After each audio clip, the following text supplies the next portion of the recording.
नमस्ते दोस्तों, आप सब कैसे हो और स्वागत है आपका फिर से एक इंस्पिरेशनल और मोटिवेशनल कहानी में। आज की कहानी बहुत ही खतरनाक और मोटिवेट है। इस कहानी में बहुत मजा आने वाला है, अंत तक जरूर सुनिए। मैंने अपनी अलमारी से ताकत वाली गोली निकाली जो कभी कभार अभिषेक लेते थे और मैं किचन में चली गई। मैंने हल्दी बादाम वाला दूध बॉयल किया और उसमें एक गोली डाल दी ताकि अभिषेक को थोड़ी ताकत मिल सके। ऐसा करते करते रात के 10 बज चुके थे। फिर मैंने जल्दी से दूध का गिलास लिया और अभिषेक के कमरे में चली गई। अभिषेक बड़े ध्यान से मेरा इंतजार कर रहे थे। जैसे ही मैं अंदर आई, अभिषेक खड़े हो गए और मुझे देखने लगे। जब वह कुछ नहीं बोला तो मैंने ही पूछ लिया, ऐसे क्या देख रहे हो, बताओ मैं कैसी लग रही हूँ। अभिषेक ने संकोच में कहा, मौसी मन तो ऐसा कर रहा है कि आपको अभी खा जाऊं। मैंने हंसते हुए उसे दूध का गिलास पकड़ा दिया और कहा, मुझे खाने की जरूरत नहीं है, बस तुम इसे पी लो। अभिषेक ने जल्दी से गिलास पकड़ा और एक सांस में दूध पी गया। दूध पीते ही मेरी हाय दोस्तों, तो चलिए आपको जल्दी से शुरू से कहानी सुनाती हूँ। मेरा नाम दीपिका है, मेरी उम्र 28 साल है, लेकिन मेरा दिल हमेशा युवा रहता है और मेरी हाइट लगभग 5 फीट 3 इंच की ऊंचाई के साथ जब मैं साड़ी पहनती हूँ तो जैसे सब कुछ ठहर जाता है। मेरी सुंदर रंगत पर जब सूरज की किरणें पड़ती हैं तो लगता है मानो मैं एक चांदनी रात में घूम रही हूँ। अब बात करते हैं मेरे 21 साल के भतीजे की, जो मेरा हो गया है। उसकी मासूमियत और उत्साह ने मेरे मन में एक हलचल सी मचा दी है। जब वह मेरी तरफ देखता है तो उसकी आंखों में वह खास चमक होती है, जैसे वह किसी खूबसूरत ख्वाब को देख रहा हो।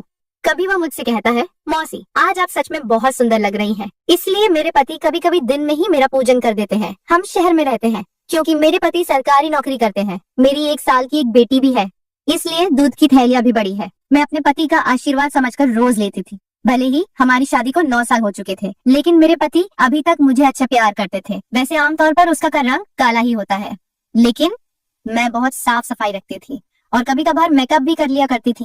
पिछले महीने कुछ ऐसा हुआ जिसका हमें बिल्कुल अंदाजा नहीं था। शाम को मेरे पति साहिल घर आ रहे थे। उनके किसी दोस्त की बर्थडे पार्टी थी, इसीलिए दोस्तों ने उन्हें थोड़ी पिला दी थी और वह बाइक से घर लौट रहे थे। आते वक्त उनका एक्सीडेंट हो गया।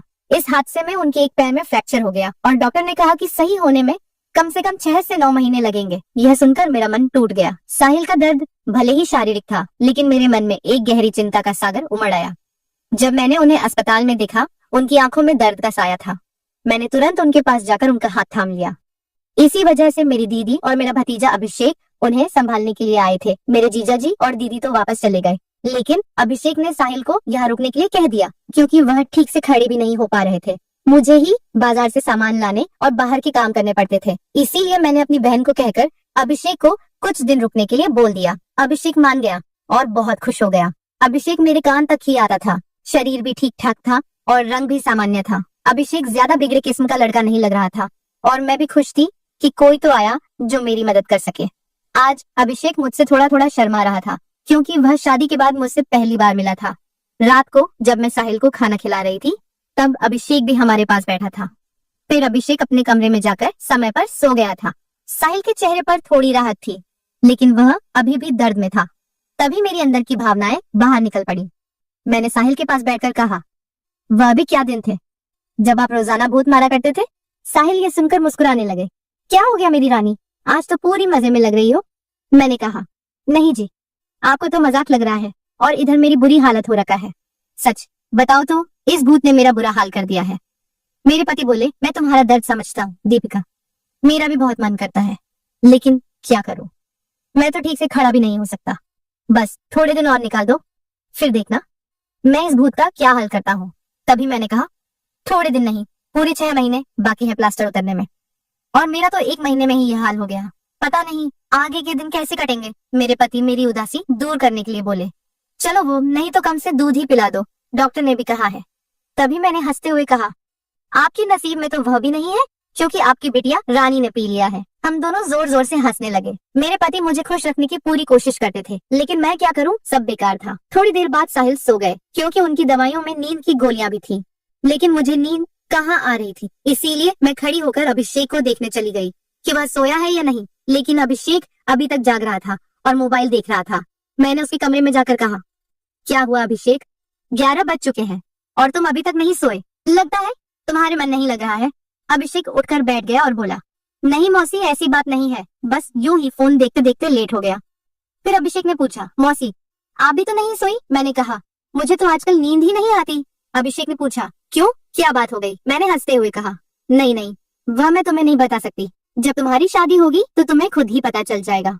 मेरे मुंह से ऐसा सुनते ही अभिषेक ने अपनी नजरें नीचे झुका ली और अंदर ही अंदर मुस्कुराने लगा। तभी मैंने कहा, अरे तुम तो इतनी सी बात पर शर्मा गए। अच्छा बताओ, अभी तक कोई लड़की पटाई है या नहीं? अभिषेक कुछ नहीं बोला, उसे अभी भी शर्मा रही थी। तभी मैंने उसका हाथ पकड़ा और कहा, अरे पागल, अपनी मौसी से इतना मत शर्माओ। वह धीरे से बोला, मौसी सच बताओ तो ऐसी बातें मैंने अभी तक अपने दोस्तों से भी नहीं की है। मैंने कहा, अच्छा तो मुझे अपना दोस्त ही समझ लो ना, क्योंकि मुझे ऐसी बातें करने में बहुत मजा आता है। अभिषेक ने कहा, हाँ मौसी, एक थी, लेकिन उसने अभी मेरे से दोस्ती तोड़ दी है। मैंने पूछा, तुमने उसकी पिटाई तो कर दी होगी ना? अभिषेक बोला, नहीं मौसी, सच बताऊं तो मैंने उसे ढंग से टच भी नहीं था। मैंने मुंह बनाते हुए कहा, तुम तो बड़े भोले हो अभिषेक। चलो कोई बात नहीं, अब तुम मेरे पास आ गए हो तो मैं तुम्हें सब सिखा दूंगी। मैं बातें करते करते अभिषेक के कमरे में ही सो गई थी। सुबह जब मेरी आंखें खुली तो अभिषेक बेड पर बैठा हुआ मुझे ही निहार रहा था। मेरे उठते ही अभिषेक ने मुझे गुड मॉर्निंग बोला। जब मैंने पूछा, क्या देख रहे हो, तो वह बोला, मौसी आप सच में बहुत खूबसूरत हो। मैंने मुस्कुराते हुए बोली, अच्छा तो अब तुम सुबह सुबह खूबसूरती का नजारा ले रहे हो और रात को तो बड़े शर्मा रहे थे। अभिषेक मुस्कुराकर पूछने लगा, मौसी आप बुरा ना मानो तो एक बात पूछ सकता हूँ? मैंने कहा, अरे पागल, मैं क्यों बुरा मानूंगी, पूछो क्या पूछना है। अभिषेक मुझसे कहने लगा, मौसी सच सच बताना, आप जो 2.5 किलो के वजन अपने पास लिए घूमती हो, आपको भारी नहीं लगता क्या? उसकी यह बात सुनकर मेरी हंसी छूट गई। इसके बाद अभिषेक मुझसे काफी खुल गया था और अब वह मुझसे ज्यादा शर्म नहीं करता था। इससे मैं भी बहुत खुश थी, क्योंकि अब मेरा भी समय अच्छे से कटने लगा था। अभिषेक को आए हुए 11 से 13 दिन बीत चुके थे और वह मुझसे काफी घुल मिल गया था। वह बाहर के सारे काम कर देता, बाजार से सामान ले आता और अपने चाचा को भी घुमा देता। मेरी तो बहुत सेवा करने लगा था। शाम को मेरा सर भी दबा देता और कभी कभी मेरे शरीर को भी आराम देता। लेकिन मेरी फरमाइश दिनों दिन बढ़ रही थी और मेरे पति की हालत अब भी वैसी ही थी। अब सब कुछ मेरी बर्दाश्त के बाहर हो चुका था। मैंने सोचा कि अब तो अभिषेक ही है जो मेरी हेल्प कर सकता है। वैसे मेरे पड़ोस में भी 3 लड़के रहते थे जो स्टडी करते थे। वे भी मुझे देखते थे। जब भी मैं छत पर बाल सुखाने या कपड़े सुखाने जाती तो वे मुझे ही देखते। और पहले तो मैंने सोचा कि उनमें से एक को पकड़ लूं ताकि कुछ समय के लिए काम चल जाए। लेकिन फिर मैंने सोचा कि मैं इस घर की इज्जत हूँ और कल को पता नहीं इनमें से कौन मुझे या मेरे पति को बदनाम कर दे। इसीलिए मैंने उन्हें भाव नहीं दिया। लेकिन अभिषेक तो घर का ही है, इसीलिए मैंने सोच लिया कि वही मेरी हेल्प कर सकता है। आज मैंने पक्का प्लान बना लिया कि आज अभिषेक हेल्प ले ही लूंगी। उसके बाद मैं रसोई में खाना बनाने चली गई। जैसे ही अभिषेक नहाकर फ्रेश होने के बाद रसोई में आया, मैंने दूध निकालने का बहाना बना दिया। मैं रसोई घर में ही लोटे से दूध निकाल रही थी। मेरी बेटी अभी नानी के घर गई हुई थी, क्योंकि घर में उसे संभालने वाला कोई नहीं था, इसलिए अब बाकी का दूध निकालना पड़ता था। और घर में मेरे पति और अभिषेक के अलावा कोई नहीं था, तो मुझे डर भी नहीं था। जैसे ही अभिषेक अंदर आया, वह मुझे देखकर एकदम घबरा गया और कहने लगा, सॉरी मौसी, मुझे माफ कर दो। मैंने देखा नहीं और बाहर जाने लगा। तभी मैंने उसे रोक लिया। अरे अभिषेक, क्या हुआ? कोई बात नहीं, अंदर आ जाओ, अभिषेक बोला। अरे मौसी, ऐसे में अंदर कैसे आऊं? मैंने कहा, ऐसे वैसे मत करो और जल्दी से आकर मेरी मदद करो। अभिषेक का मन भी कर रहा था, लेकिन मैं उसकी मौसी थी, इसीलिए वह थोड़ा अनकंफर्ट फील कर रहा था। फिर मैंने उसे कहा, अरे इतना क्या शर्मा रहे हो, अब जल्दी से आओ और मेरी मदद करो। धीरे धीरे अभिषेक रसोई में आ गया और पास आकर खड़ा हो गया। वह मुझे देखता ही रह गया। तभी मैंने कहा, ऐसे क्या घूर रहे हो, क्या तुमने आज तक नहीं देखा? अभिषेक बोला, माँ कसम मौसी, मैं आपको बता नहीं सकता कि मुझे कैसा लग रहा है। बहुत ही अच्छा है मौसी। मैंने कहा, तारीफें करना छोड़ो और यहाँ मेरी मदद करो। तभी अभिषेक बोला, मौसी मुझे नहीं आता, कैसे करना है? तो मैंने कहा, अरे बुद्धू, इसमें कुछ नहीं करना, ये लो पकड़ो और बस धीरे धीरे निकलो। थोड़ी देर बाद जब अभिषेक के हेल्प में हाथ तेज होने लगे तो मैंने सोचा कि अब मेरा आगे झुककर सही से काम करने का समय है। मगर जैसे ही मैं झुकने लगी तो देखा कि अभिषेक का काम तो पहले ही खत्म चुका है।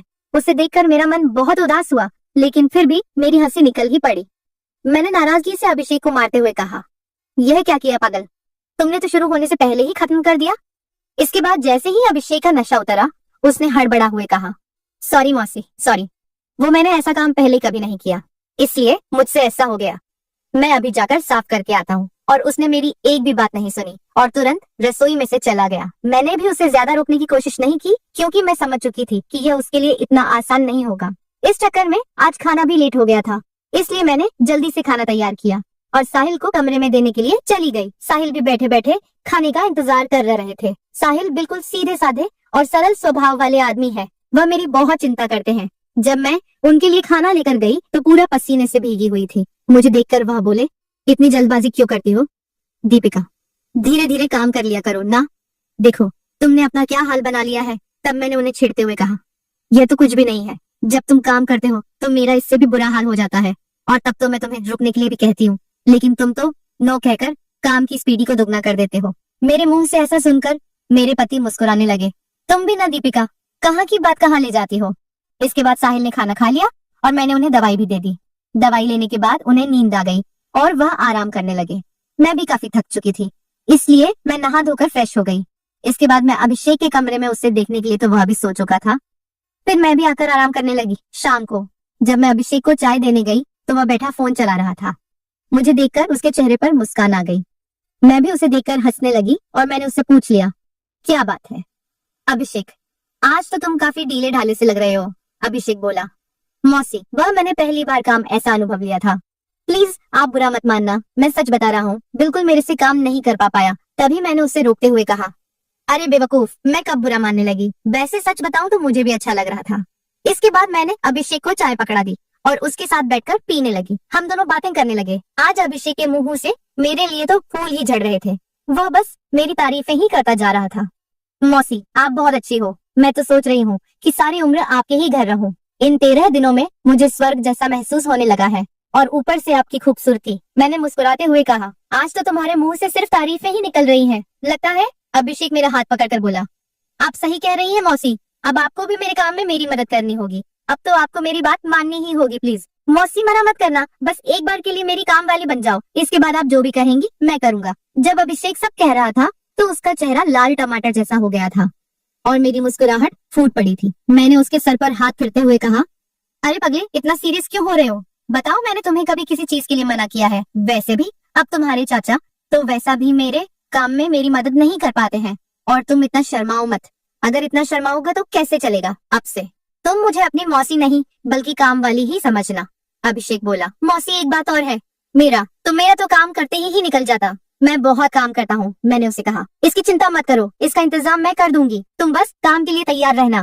मेरे इतना कहते ही अभिषेक खुश हो गया और उसने थैंक्स मौसी की रट लगा दी। कहने लगा, मौसी आप बहुत अच्छी हैं। इसके बाद मैं चली गई क्योंकि शाम हो रही थी और मुझे साहिल को नहलाना भी था। जब साहिल जी नहा लिए तो अभिषेक उन्हें बाहर टहलाने ले गया। इसके बाद मैंने जल्दी जल्दी सारा काम किया और उनके आने तक खाना भी तैयार कर दिया। आते ही अभिषेक ने हाथ पैर धोए और खाना खाने के लिए बैठ गए। इतने में 9 बज चुके थे और साहिल की दवाइयों का समय हो रहा था, इसीलिए मैं उन्हें कमरे में ले गई और दवाइयां दे दी। साहिल की मेडिसिन में नींद की गोलियां भी थी ताकि उन्हें ज्यादा दर्द ना हो और आसानी से नींद आ जाए। साहिल दवाइयां लेकर जल्दी ही सो गए। मैं उनका सर दबा रही थी। जैसे ही मुझे पता चला कि साहिल सो चुके हैं, मैं नहाने चली गई। नहाकर मैंने रेड कलर की साड़ी पहनी, बालों का जुड़ा बना लिया और महक के लिए परफ्यूम भी लगा लिया। वैसे तो मैं मेकअप कभी कभार ही करती हूँ, लेकिन आज थोड़ा थोड़ा कर ही लिया ताकि चेहरा ब्लश करे। पूरी तरह से तैयार होने के बाद मैंने अपनी अलमारी से ताकत वाली गोली निकाली जो कभी कभार साहिल लेते थे और रसोई में चली गई। मैंने हल्दी बादाम वाला दूध तैयार किया और उसमें एक गोली डाल दी ताकि अभिषेक को थोड़ी ताकत मिल सके। ऐसा करते करते रात के 11 बज चुके थे। फिर मैंने जल्दी से दूध का गिलास लिया और अभिषेक के कमरे में चली गई। अभिषेक बड़े ध्यान से मेरा इंतजार कर रहा था। जैसे ही मैं अंदर आई, वह खड़ा हो गया और मुझे देखने लगा। जब वह कुछ नहीं बोला तो मैंने ही पूछ लिया, ऐसे क्या देख रहे हो? बताओ, मैं कैसी लग रही हूँ? अभिषेक ने संकोच में कहा, मौसी, मन तो ऐसा कर रहा है कि आपको अभी खा जाऊं। मैंने हंसते हुए उसे दूध का गिलास पकड़ा दिया और कहा, मुझे खाने की जरूरत नहीं है, बस तुम इसे पी लो। अभिषेक ने जल्दी से गिलास पकड़ा और एक सांस में दूध पी गया। दूध पीते ही मैंने कहा, चलो अब जल्दी से पूजा शुरू करते हैं। अभिषेक ने जवाब दिया, मौसी, पूजा तो शुरू कर दूंगा, लेकिन आप दिए में तेल डालोगी या फिर सीधे ही पूजा करवाओगी? मैंने मुस्कुराते हुए कहा, तुम मेरी चिंता मत करो, मैं पहले से ही तेल डालकर आई हूँ। इसके बाद जो हुआ वह बताते हुए मुझे भी शर्मा रही है। मैं अभिषेक को अब तक बच्चा ही समझ रही थी, लेकिन उसने पूजा में मेरे पति को भी पीछे छोड़ दिया। अभिषेक ने सबसे पहले काजू कतली का स्वाद खाया। मेरे पति ने आज तक काजू कतली नहीं खाई, वह तो सीधे ही पूजा शुरू कर देते थे। जब मैंने अभिषेक से कहा, अब बस भी करो और कितने खाओगे, तो उसने जवाब दिया, नहीं मौसी, आपको नहीं पता यह कितनी मीठी है, इसी के लिए हम पागल रहते हैं। यह अभिषेक की पहली पूजा थी, इसीलिए वह आधे घंटे से ज्यादा नहीं कर पाया। मैं तो ज्यादा नहीं थकी, लेकिन अभिषेक पसीने पसीने हो चुका था। मुझे भी 2 महीने बाद पूजन का काम मिल रहा था, तो मैं भी बहुत खुश थी। इसके बाद अभिषेक थक चुका था और आराम करने लगा। मैं भी वहीं पर थी। जब मैंने उससे पूछा कैसा लगा फर्स्ट टाइम पूजा करके, तो अभिषेक ने जवाब दिया, मौसी सच कहूँ तो ऐसा लगा जैसे जिंदगी के सारे सुख एक साथ मिल गए, या कहूँ तो दुनिया की सबसे अच्छी मौसी हो। फिर हम बातें करते करते सो गए। सुबह जब मैं उठी तो बिल्कुल फ्रेश महसूस कर रही थी। मैंने उठकर चाय नाश्ता बना लिया और साहिल को दे आई। इसके बाद मैं अभिषेक को भी चाय देने के लिए उसके कमरे में गई। वह भी उठ चुका था। चाय लेकर उसने मुझसे पूछा, मौसी मुझे डर लग रहा है, कहीं हमने कुछ गलत पूजा तो नहीं कर ली। मुझे लगा कि शायद अभिषेक को पछतावा हो रहा है।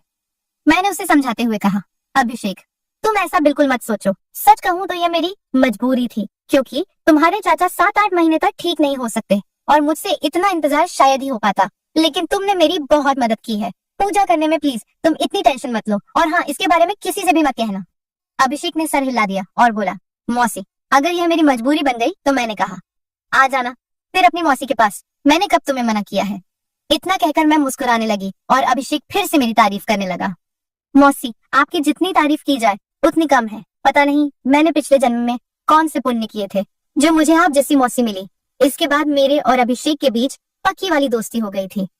अब जब भी मेरा मन करता मैं अभिषेक से पूजन करवा लेती। इसी बीच अभिषेक के पापा ने फोन भी किया था कि वह घर आ जाए, लेकिन अभिषेक ने मना कर दिया। अब मेरे पति साहिल भी चलने फिरने लगे थे, तो हम लोग बाजार भी घूमने लगे। अभिषेक अब मेरी और ज्यादा केयर करने लगा था। शाम को जब भी मैं साहिल को सुलाकर अभिषेक के पास जाती तो वह मेरे पैर दबाता, कमर की मालिश करता और सर भी दबाता। मैं अभिषेक से कहा भी करती थी कि मेरे लिए इतना काम करने की जरूरत नहीं है, लेकिन वह नहीं मानता और कहता, चुप रहो मौसी, आप सारा दिन काम करती हो इसीलिए थक जाती हो। तो इतना तो मुझे भी करने दो दोस्तों। शायद आप लोगों को मैं बिल्कुल भी पसंद ना हूँ, क्योंकि मैंने इसके रिश्ते को खराब किया है। लेकिन सच कहूँ तो मैं भी ऐसा करना नहीं चाहती थी, लेकिन भावनाओं में सब कुछ हो गया। इसलिए प्लीज आप लोग समझने की कोशिश करना और मेरी कहानी को सुनकर भावनाओं में मत बह जाना, क्योंकि सच में ये गलत बात होती है। तुम मेरे खातिर कमेंट में एक प्रॉमिस जरूर करके जाइए कि आप लोग अपने जीवन में ऐसा कभी नहीं करेंगे। स्टोरी की शिक्षा, यह कहानी हमें कई महत्वपूर्ण सबक देती है जो हमारे जीवन में काम आ सकते हैं। आइए हम इन शिक्षाओं को विस्तार से समझते हैं। कहानी में दीपिका अपने पति साहिल की देखभाल करती है। जब वह दुर्घटना में घायल होते हैं, यह दिखाता है कि जिम्मेदारी का मतलब केवल व्यक्तिगत लाभ के लिए जीना नहीं है, बल्कि अपने प्रियजनों की देखभाल करना भी शामिल है। जीवन में जब हम किसी रिश्ते में होते हैं तो हमें अपने साथी के प्रति समर्पित रहना चाहिए, तो वह अधिक मजबूत और स्थायी होता है। हमें अपने रिश्तों में ईमानदार रहना चाहिए और एक दूसरे पर विश्वास करना चाहिए। तो दोस्तों, आपको यह कहानी कैसी लगी कमेंट में हमें जरूर बताएं, और अगर चैनल पर पहली बार आए हो तो चैनल को सब्सक्राइब करना न भूलें। ऐसी मजेदार कहानियां सुनने के लिए तब तक के लिए हमें इजाजत दे, मिलेंगे जल्दी ही एक नई कहानी के साथ में।